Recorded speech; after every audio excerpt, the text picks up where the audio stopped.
My name's still Aaron Powers, and this is still Hunit's introduction to smart legal contract technology.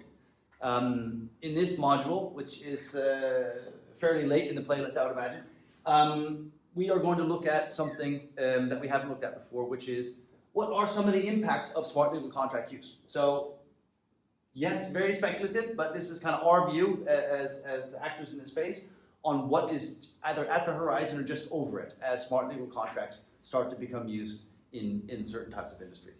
Now, a little bit less relevant for today's topic, but I think it's still important to mention that the ideas that we have expressed in this are ours and ours alone. They are not binding on any other entity, such as courts or the SRA or Legal Ombudsman. And that the subject matter here is for discussion purposes only. So anybody that is considering using smart legal contract technology is advised to find independent legal counsel. So, as alluded to, what are the impacts of smart legal contract technology use? Here we've kind of broken them into two separate categories. One is general on the world itself, and then secondly, on legal services as an industry. So, this is a fun one. So, reduced risk and operational reduction. I think this is the number one go-to that everybody thinks of. A great example of this was, I think it may be about a year and a half ago now, as of the taping of this, Citibank, who was basically administrating a syndicated loan made by a group of hedge funds and private equity groups to Revlon, made a mistake on a computer screen and sent out, if I remember correctly, about $600 million to creditors when they were due to send out a much smaller amount. Now, the big issue, of course, was $600 million even for Citibank hurts. And secondly, is that they didn't recover all of that money back. And the court actually agreed. There was a number of these investors had become nervous about Revlon's ability to fulfill the terms of its syndicated loan. And so they took that as a principal payment rather than simply having the coupon payment that was due at that time. And so, major mistake, hugely costly mistake that would have been eliminated had they used a smart legal contract for that syndicated loan agreement. Smart legal contracts have the ability to mediate a very significant portion of global economic activity. So we touch upon this in some of the previous videos. We can't find any really solid data for this, but I think it is non-controversial to say that the vast majority of transfers being made inside of the global banking system are being made pursuant to a legal obligation. So what happens in this world when smart legal contracts become a waypoint for those payments, meaning that if I need to pay a sum, if I am a corporation that has issued an OTC bond to 100 investors, and I have a £1 million coupon payment that's due at the end of this month, I send that £1 million to the smart legal contract itself and its integrated payment facility. The smart legal contract records that the coupon payment was received and then forwards it pro rata to each one of those investors. Then what does this mean for how global payment activity will proceed in the future? So I think smart legal contracts have the ability to dominate global financial transactions here in the not so distant future, which is going to have a fascinating effect on the whole fintech industry and on the global payment services sector. Greater transparency in negotiation and counterparty selection. So this is a fun thing. It's having to do with a bit of a proprietary way that we approach smart legal contracts, but something that we think is going to be a feature inside this market. Is that under our iteration of a smart legal contract, they have the ability to define ahead of time breaches for certain types, or say remedies for certain types of breaches that may or may not occur.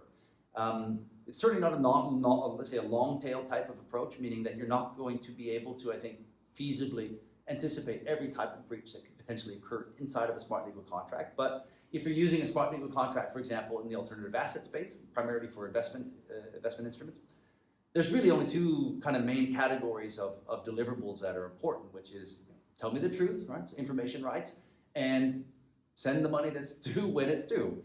And both of those categories can be, let's say, the breaches inside of those areas can be anticipated, and remedies for those can be pre-written and pre-authorized. So when you pre-plan those agreed remedies, what you're essentially doing is you are understanding to a far greater degree than you ever would under current business environment the type of counterparty that you're entering into. How confident are they in their ability to deliver what they have promised to you? How ethical are they in trying to, what would they be willing to agree to in terms of penalties that apply to themselves in the event that they fall into breach? So this we think might change significantly. It depends clearly on the use of this and how much a particular set of counterparties want to use these types of technologies, but the potential is there. Another impact of smart legal contract use is the ability to reduce differentiation between public and private markets. The so-called alternative asset space, which is fastest growing area in finance. We like to refer to it as finance's last great analog holdout. This is well over £1 trillion a year of newly issued investment instruments using analog agreement technology, essentially agreement technology that has been unchanged since the dawn of secular law. Public markets function well. They have used digitalization for decades. They have been able to do so because the nature of the licensing and the structure of those markets is based on centralization. What we're seeing now in this space is that the technology needed to provide digital transformation to a decentralized market has now just arrived, and that is essentially the blockchain and distributed ledger technology. So what happens inside of alternative assets when things like price and peer discovery can happen at a technological level? I'm able to find a buyer interested in my asset. I'm able to transact with that buyer on a digital level without needing a centralizing authority, meaning that virtually any type of alternative asset can benefit from the same type of benefits of digitalization as occurred in the public markets, I guess really in the 70s. Better quantification of risk. So this goes back to the last slide and the ability to pre-plan remedies inside of a smart legal contract. So we refer to that, by the way, as a multi-endpoint smart legal contract, meaning that when you sign that agreement, there is, of course, a desired endpoint, which is the correct fulfillment of its terms. But then the other endpoints are endpoints which can be reached in the event of certain types of breaches occurring. And those endpoints have been agreed ahead of time. So that would be, in some cases, for example, the forced liquidation of an asset that's used to secure a bond or some other sort of debt instrument. So when you have upfront visibility over downside scenarios, you don't have to price the unknown. When the things that really matter in the performance of investment are known upfront, and you have certainty as an investor, for example, in those outcomes occurring in the timeline and in the events of, then you don't have to price in a huge chunk of premium, risk premium, based on the fact that you don't know how it's going to play out should, for example, a disagreement or a breach go to court. And there's an impact to that. This is one we like a lot, which is having to do with foreign direct investment. We looked at, again, not a whole lot of data, but multi-endpoint smart legal contracts have the ability to reduce exposure to poorly functioning judicial systems, as you may find in the developing world, and or the business cultures that go along with them. There was a great example, I think, happened shortly after the financial crisis in 2008, where there was a number of Indian corporations that had taken out dollar-denominated debt in the hundreds of millions of dollars in some cases. As it turned out, much to the disappointment of those investors, overseas investors, that lent them that money, that if they didn't, and here I may got the details a little bit wrong, but essentially was if you did not have a appropriately licensed Indian subsidiary at the time of entering into those debt relationships as the investor in them, then you were unable to file claim against the debtor in Indian judicial system. And so once that news got out, even companies that were financially sound and could have repaid their debts did not do so because they were able to rather cynically take advantage of the fact that an investor in Manhattan or London were unable to enforce the terms of the debt agreement that had been entered into. So what happens when a multi-endpoint smart legal contract already has remedies for certain types of breaches preloaded? Well, then our goal is to be able to increase, what we believe that it has the ability to increase, even if it's at a very small marginal level, foreign direct investment. You have this kind of bell curve distribution of investments that get made or don't get made, and meaning that for the most part, investments probably sit very close to the line of decision. So if you're able to take just a small percentage and move 5% more of investment decisions from not invest to invest, then you're talking about tens of billions of pounds every year of increased foreign direct investment going to the developing world. We think that's quite a worthy goal. What impacts do smart legal contracts have on the legal services industry? One we talked about in a previous video, but they open up the ability to contemplate new billing models. Talked about in our listening tour, when we talked to all of these legal firms, one of the things that we found out was an area of experimentation and concern was whether or not time multiplied by a rate is still the best way to capture value. And there's a lot of studies out there that show that even if the value being generated by a law firm is being appropriately billed, or in many cases underbilled, using that model, oftentimes clients feel like they're getting charged too much. And so the question is, how well does a billing model work when the participants in it are either getting underpaid for their work and or their clients feeling ripped off continually? How do you align these things better? How do you align values better? Smart legal contracts can generate value for the firm as they generate value for the client, meaning that each time one of these payments is mediated by a smart legal contract, each time a legally certain vote of shareholders or poll of shareholders is performed, a smart legal contract can generate a small fee.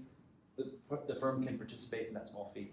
It allows for clients, or let's say for firms to start to experiment with other types of billing models other than that are available today, such as subscription or project-based billing. This one is going to be quite interesting. I don't know if it's going to be positive or negative, but we do feel that this will occur, is that the evolution of legal syntax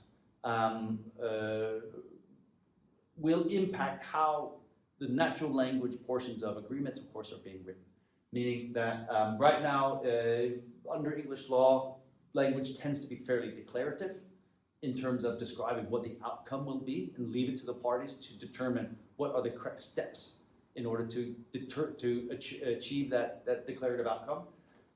But as embedded automation is more broadly used in a smart legal contract, we expect that the natural language will start to become more procedural in its approach, so that is more closely aligned with the execution of the embedded automation and can be more faithfully, the intention of the parties can be more faithfully judged by both the parties to the agreement and, of course, an external review such as a court or ADR-based adjudication. Testing of legal agreements. I think everybody's aware of the £250,000 apostrophe.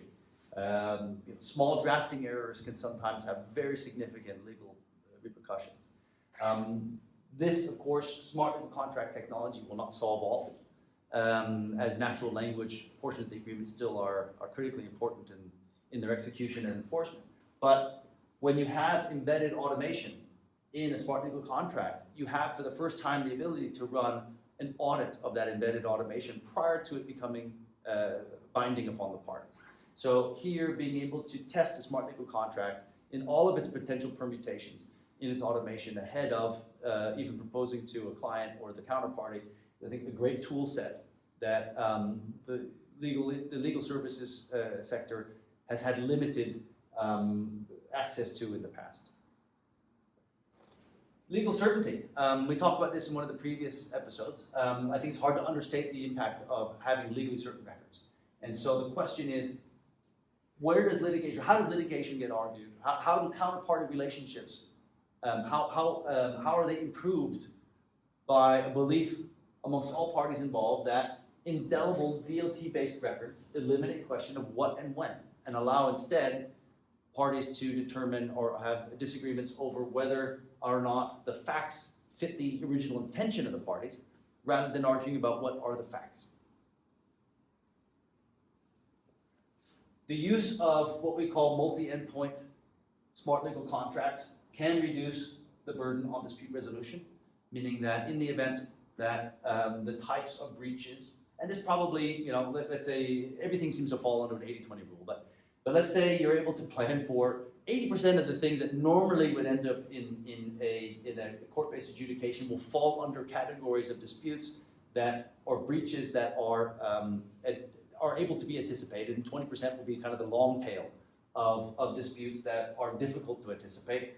What happens when a smart legal contract and its multi-endpoint structure is able to automate the resolution of a large percentage of disputes? It allows courts to focus on the trickiest and thorniest issues, the precedent-setting issues, and it allows ADRs, for example, to again focus on maximizing the value of the human mind rather than arguing over payments that were not made.